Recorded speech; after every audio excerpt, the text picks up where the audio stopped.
స్వాతి, నీకు తెలుసు కదా స్వాతి, చిన్నప్పుడు మా పేరెంట్స్ చనిపోయినా సరే మా తాతగారు నన్ను ఎంత బాగా చూసుకుని పెంచారో.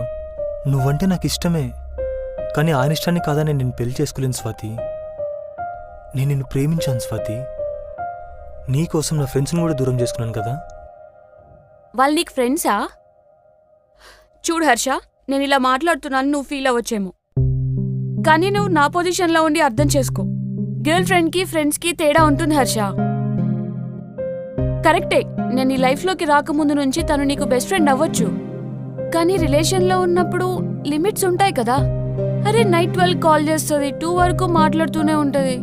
అంతెందుకు, నీ బర్త్డేకి నేనే ఫస్ట్ విష్ చేయాలనుకుంటాను ఒక గర్ల్ ఫ్రెండ్గా, కానీ తనేదో ఫస్ట్ విష్ చేయాలని కంటిన్యూగా కాల్ చేస్తానే ఉంటుంది నేను ఎంత కట్ చేసినా. స్వాతి, నువ్వు ఎందుకు ఇంత తప్పుగా ఆలోచిస్తున్నావు నాకు అర్థం కావట్లేదు స్వాతి. మేమిద్దరం ఫ్రెండ్స్, బెస్ట్ ఫ్రెండ్స్ అంతే.